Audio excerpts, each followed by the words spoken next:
respeito o microfone. Você acha que não? Não, era uma dúvida minha mesmo. Era uma dúvida minha. Ah, é? Tem alguma dúvida, Guilherme? Não, Tudo claro, tudo redondo. eu comentei com ele que eu tava nessa última aula, tava meio com sono, mas não por causa da aula, é que eu realmente estou um pouco. Eu agradeço a sua falsidade, mas eu espero que você mantenha essa hipocrisia gentil. As pessoas que vão Já tá gravando. vão estar felizes com isso, mas não tem problema. Não corte, não é pra cortar. Isso aí você tem que assistir porque você tem que ver a verdade. A verdade dói, a verdade é dura. A gente traz a menina aí com todo o amor no coração para uma aula. Esses jovens. Não. Por quê? Porque está jogando LOL. Enfim, vamos para a coisa séria. Vamos para a parte séria, dando muita risada. Vocês talvez já tenham dado risada aí, da nossa cara. Vamos lá. A realidade do Estado no nazismo, no fascismo. Eu confesso que eu fiz uma mudança agora, eu fiz um intercâmbio. Eu ia falar primeiro da economia e depois da realidade do Estado. Mas eu percebi que este módulo casa melhor com as duas últimas aulas que foram a respeito da trajetória do nazismo. Porque aqui eu já começo definindo o seguinte, vamos lá. Então, eu falei na aula passada que o nazismo, o Partido Nazista, subiu de 1928 a 1932, ele foi ganhando cada vez mais cadeiras e tal. E em 1929 ocorre a Grande Depressão. Essa Grande Depressão impacta todos os países, inclusive a própria Itália. E no caso do nazismo é um pouco diferente, porque o Partido Fascista já estava no poder. Mussolini já era praticamente um ditador. Mussolini de fato consolida a sua ditadura em 1926. Portanto, ali 4, 5 anos depois de se tornar primeiro-ministro. Então já era ditador. E Hitler ainda não, ele não tinha subido.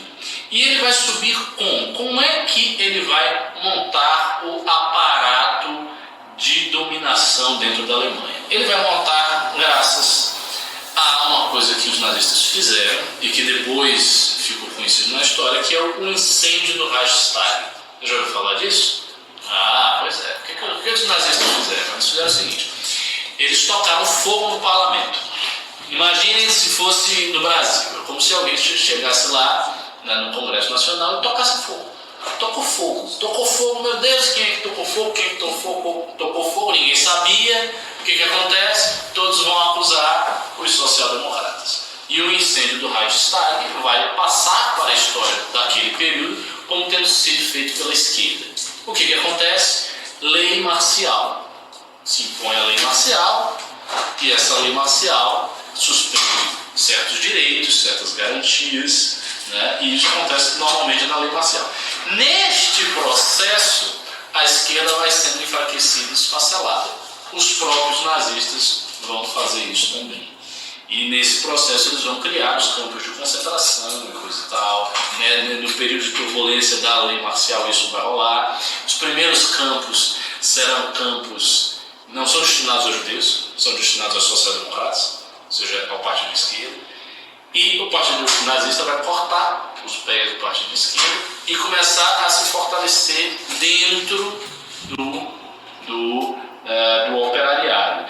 E logo depois disso, a lei marcial, que geralmente é algo de curta duração, ou seja, um período apenas que tem a lei marcial, depois ela sai, ela vai ser transformada quando Hitler finalmente ascende ao cargo de chanceler do Reich. Lembremos do que eu falei na aula passada. O Reich tinha um chanceler e tinha o rei. Quando o rei caiu, o que tinha o Reich? Tinha o chanceler e um presidente. Quem era o presidente na época que Hitler subiu? O presidente na época que Hitler subiu era um conservador monarquista, Hindenburg, que foi marechal, que foi um homem grande do exército na Primeira Guerra Mundial. Dois homens se destacaram muito nesse período, foi o Hindenburg e o Ludendorff, porque eles eram a cabeça do exército. O Hindenburg era marechal, o Ludendorff era general. E o Hindenburg, que era o presidente do Reich, uma figura assim de grande relevância e respeito, era um velhinho, já estava com 80 lá vai fumaça, velhinho e tal.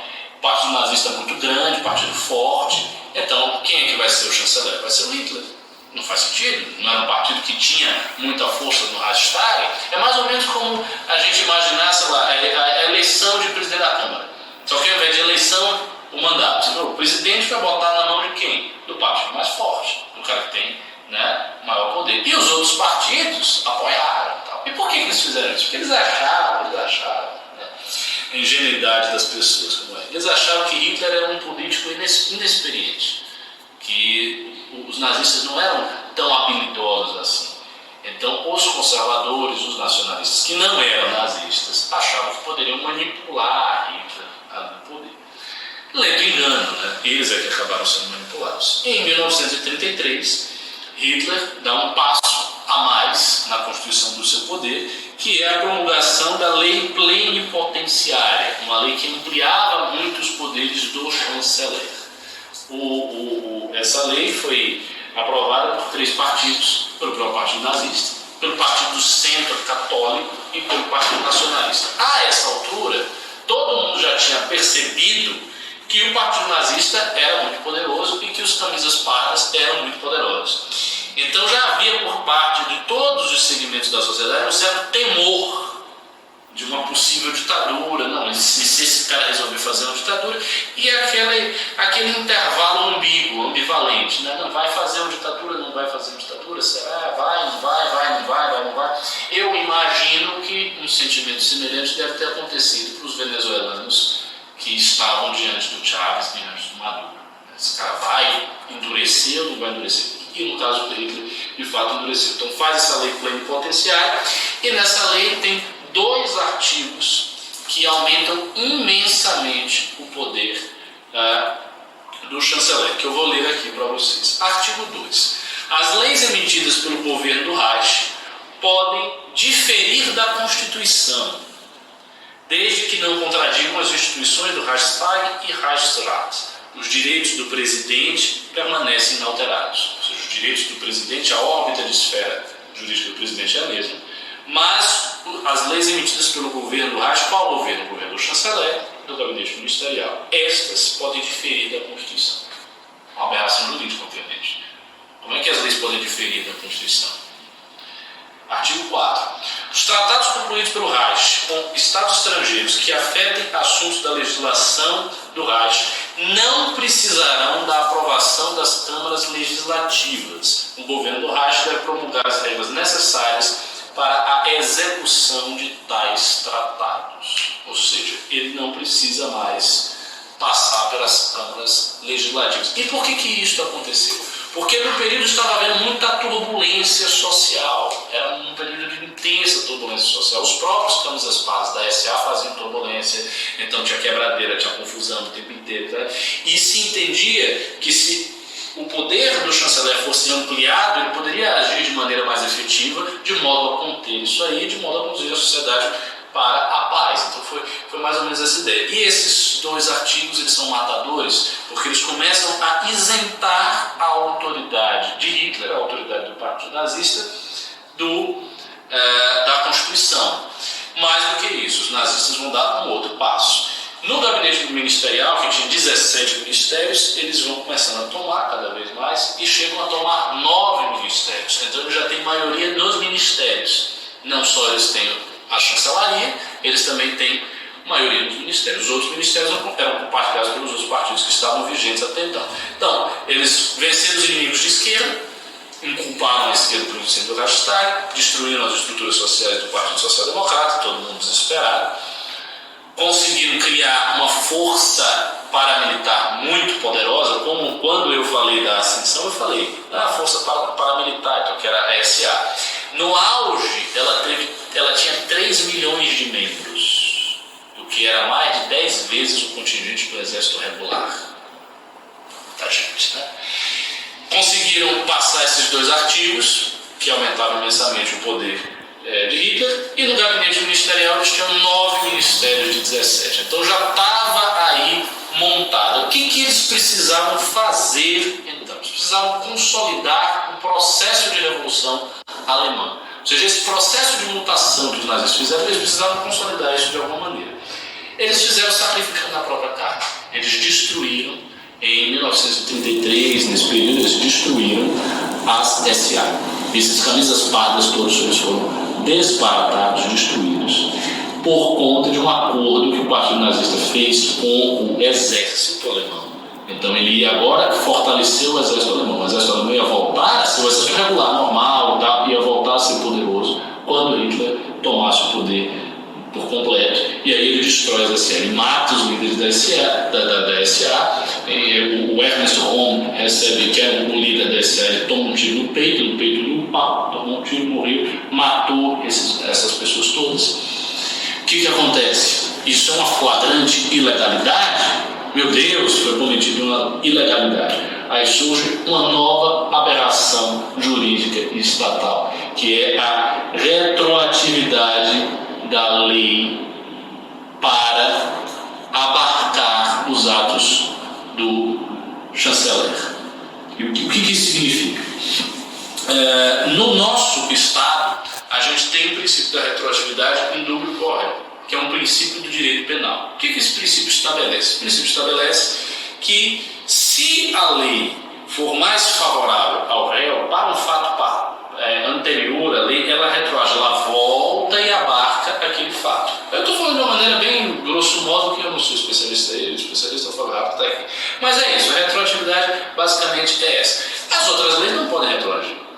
Só que na Alemanha eles criam uma retroatividade anômala, que é a retroatividade dos atos do Hitler, dos atos do chanceler. Então ele fazia uma coisa que era ilegal, aí chegava lá, a Suprema Corte ratificava isso, dizia, não, agora é legal, e aí voltava. Ele vinha para trás e dizia, não, o ato que ele fez antes da lei é legal. É óbvio que isso é um absurdo. Vendo esses absurdos todos diante de si, um jurista do período, Ernst Fraenkel, em 1941, descreveu o Estado nazista na fórmula que talvez seja a mais correta para descrever o funcionamento do Estado nazista. Ele disse que o Estado nazista é um Estado dual. Ele tem dois aspectos. Por que ele tem dois aspectos? Ele tem um aspecto que é o Estado normativo. O que isso significa? Isso significa que as leis de contrato privado tinham vigência normal. A administração pública das províncias, das regiões, das prefeituras tinha administração normal, as leis de comércio, as leis trabalhistas, o funcionamento interno da burocracia administrativa, tudo isso seguia os ritos normais do ordenamento jurídico da Constituição, seguindo aquela pirâmide de Kelsen, né? Que é muito comum que se fale no direito. Então, como é que funciona? Você tem lá a Constituição no topo, e aí existe uma pirâmide, né? As leis infraconstitucionais, aí tem leis intermediárias aqui, até a lei ordinária, e vai descendo, e você faz uma pirâmide, e esta pirâmide é uma hierarquização das normas, e cada uma dessas normas tem o seu suporte, a sua sustentação lógica na norma que é superior. E tudo mais tem que concordar com a Constituição. Esse é o modelo que o Kelsen elabora, que é o modelo de Estado normativo, que é o modelo de império das leis. Isso vigorava para as leis contratuais, a administração pública, provincial, as leis de comércio, trabalhista, de funcionamento interno da democracia. Mas havia uma exceção, havia uma grande exceção. Qual era a exceção? Era o Estado prerrogativo. Então, ao lado do Estado normativo, existia o Estado prerrogativo. E o que era o Estado prerrogativo? Era a autoridade do líder. Então, a autoridade de Hitler, a autoridade do Partido Nazista e a autoridade da polícia secreta estava à margem dessa construção. Então, Hitler poderia decidir coisas francamente ilegais, poderia decidir coisas anticonstitucionais. A polícia secreta não precisava, por exemplo, de um mandato para entrar na casa de alguém, então tinha que apresentar um mandato judicial, não precisava disso. E esse Estado prerrogativo foi crescendo cada vez mais sobre o Estado normativo, até que você tinha efetivamente uma ditadura formalizada. Uma ditadura em que, como eu li na aula passada, a autoridade do líder era avassaladora e desabreviada. E foi exatamente este o princípio do líder, o princípio de Führer. Para acumular tudo isso, finalmente, em 1934, o exército alemão fará um juramento solene de obediência absoluta, estrita e lealdade, não mais à Constituição, como era o juramento anterior. Então, antes o exército obedecia à Constituição. Mas em 1934, após a morte do presidente Hindenburg, o exército fará um juramento de obediência a Hitler. E o que vai acontecer em 1934? Morre o presidente do Reich, Hindenburg, e não vai vir outro presidente. Não vai vir outro presidente. A morte dele, o funeral dele vai ser um festejo, né, do Estado, enfim, monumental e tal. E é dito o seguinte: a dignidade de Hindenburg não permite que um novo presidente seja colocado. Então todos os poderes simplesmente serão acumulados em quem? No chanceler. E aí ele já não é mais o chanceler. Ele é efetivamente o Führer, o líder. Ele congrega todo o poder de presidente, de chanceler, de primeiro-ministro. Ele está ali com todo esse poder e o poder do exército, porque o exército fez um juramento de lealdade para ele. Claro, eu fui assim ultra esquemático na minha explicação, porque existem vários detalhes e pontozinhos sutis aí para serem analisados. Não dá para percorrer tudo isso, mas basicamente é esse o caminho, é a trajetória que o Hitler vai fazer na ascensão do seu poder. E Mussolini, o que Mussolini vai fazer? O que é que ele fará na Itália? Eu estou procurando aqui minhas anotações, não estou achando, mas tudo bem. Façamos aqui a coisa de cabeça. Não, achei. Mussolini vai fazer algo muito parecido na Itália, né? Com uma diferença importante, que ele não vai conseguir, até o fim da vida dele, ele não vai conseguir derrubar a monarquia. Então essa trajetória que Hitler fez de ir comendo pelas beiradas, ele conseguiu fazer, eu acredito, porque não havia mais a monarquia. Então o que havia era apenas o presidente do Reich. Na Itália, em que a monarquia ainda estava lá, a monarquia não será derrubada. E é muito engraçado porque Mussolini, nos diários dele, ele escrevia, Mussolini reclamava muito do rei. Ele chamava o rei de essa galinha velha, esse sei o quê. E ele ficava puto porque o rei refreava o poder dele.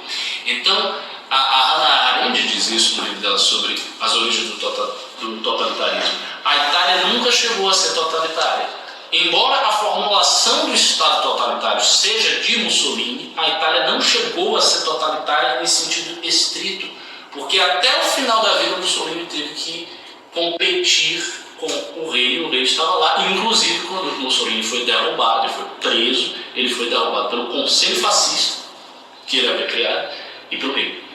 Então, Mussolini não vai conseguir fazer isso. Depois houve uma tentativa de sobrevida do fascismo na República de Saló, quando ele se torna simplesmente um instrumento dos nazistas, e aí ele entra em combate com os comunistas, e o fato é que ele não consegue perseverar.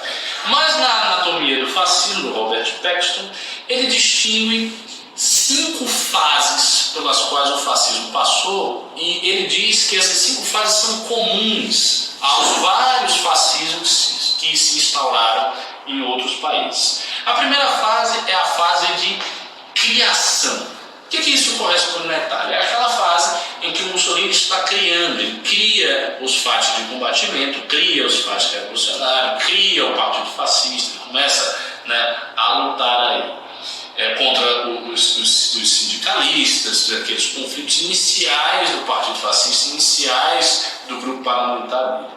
A segunda fase é o enraizamento na política. É quando o Partido Fascista começa a pegar cadeiras dentro do parlamento, quando começa a entrar na política efetiva.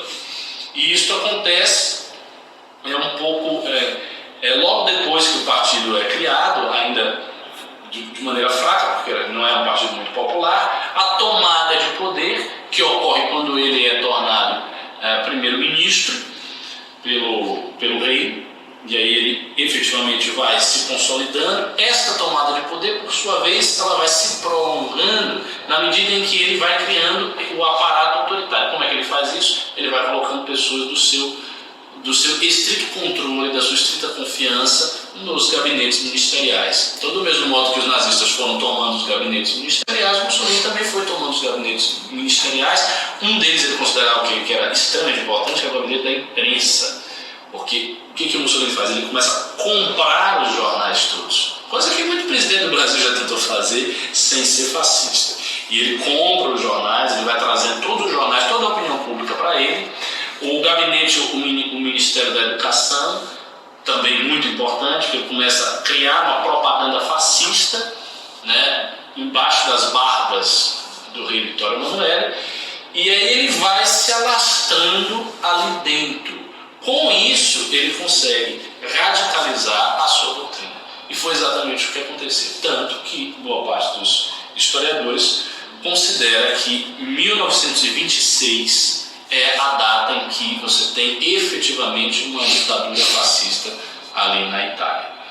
Na próxima e última aula eu vou falar a respeito da economia nazista e da economia fascista. Eu expliquei aqui as linhas gerais do Estado, mas como é que esse Estado produz? Economicamente, como é que funcionava? E aí vai ser relevante eu citar esse livro aqui do Mises, porque o Mises tem uma crítica ao intervencionismo e dentro dessa crítica tem uma subcrítica à economia nazista e à economia fascista. Alguma dúvida a respeito dessa parte? Se tem alguma pergunta? Nada? Tudo redondinho? Então, até a próxima aula. Opa, tem? Então faça. Então aproveite. As fases do fascismo, você falou das fases, daí a partir da segunda você está junto. Vamos lá. Então, criação, perfeito. São 5 fases do fascismo: criação, enraizamento na política, tomada do poder, exercício do poder, entropia ou radicalização. Essas 5 fases são descritas pelo historiador Robert Paxton no livro Anatomia do Fascismo, que é um livro pequenininho, tem tradução para o português e foi uma das fontes bibliográficas que eu utilizei para gravar essas aulas. O que é que corresponde a cada fase dessa no fascismo italiano? A criação corresponde à criação dos partidos de combatimento, de ação revolucionária e o partido fascista. O enraizamento na política corresponde ao início do partido fascista atuando dentro do parlamento italiano. As primeiras cadeiras que ele pega, o que ele vai fazer, as primeiras províncias que ele tem controle administrativo, isso é o enraizamento na política. A tomada de poder. A tomada de poder é quando Mussolini é posto para a função de primeiro-ministro e daí para frente ele começa a criar a sua ditadura pessoal dentro de uma estrutura de Estado que não é dele ainda. Não é que ele virou primeiro-ministro e aí, pá, de repente ele virou ditador. Não é assim. Ele foi criando, ele teve tempo para criar. Teve cerca de 4 anos para criar a ditadura pessoal dele. Exercício do poder. O exercício do poder é o exercício disso que eu estou apresentando. Então, é como os fascistas vão fazer as coisas. Quais políticas econômicas que os fascistas adotaram? Quais políticas de construção de infraestrutura que eles adotaram? Quais tratados externos que eles fizeram? Eles entraram em guerras, eles não entraram em guerra, como é que era a administração? Isso é o exercício do poder. Isto vai acontecendo entre a fase de tomada do poder e a fase de radicalização. Ou seja, no processo de tomada, de consolidação da ditadura, de radicalização, ele vai exercendo o poder. E, por fim, a entropia ou radicalização. Segundo o Paxton, os regimes fascistas têm contradições internas tão grandes que eles não conseguem se manter bem no poder. Eles acabam radicalizando e quebrando. Por isso que ele vai chamar de entropia, ou seja, de caos, que é o seguinte: é quando o Mussolini ele começa a abandonar certos princípios que estavam vigentes com ele, como por exemplo o negócio da privatização, que ele foi abandonando. Ele vai tentando tomar tudo, transformar a Itália num estado corporativo e finalmente comete a decisão equivocada de entrar na guerra e será derrotado na guerra junto com a Alemanha. E nesse processo, antes da guerra terminar, na verdade ele vai ser deposto. Mussolini será derrubado, como eu disse, pelo rei e pelo conselho fascista. Então, ele vai ser derrubado, ele vai ser preso. O que vai acontecer? Os nazistas vão invadir, vão soltar Mussolini, e daí Mussolini vai tentar reconstruir o fascismo dentro da Itália num negócio chamado República de Salò, em que ele vai fazer um grande apelo a todos aqueles militantes fascistas antigos, aqueles militantes fascistas mais revolucionários, que inclusive ficaram arrependidos e ficaram desapontados pelo exercício do poder de Mussolini, porque achavam que não tinha sido tão revolucionário assim. Aí esse pessoal vai se juntar e vai tentar fazer a República de Salò, que será combatida pelos comunistas. E aí na Itália vai acontecer a Guerra Civil Italiana, da República de Saló, que vai matar gente pra cacete, e o fascismo vai acabar quando o Mussolini for assassinado. Então é isso que vai acontecer. É esse o trajeto. Bom, na próxima aula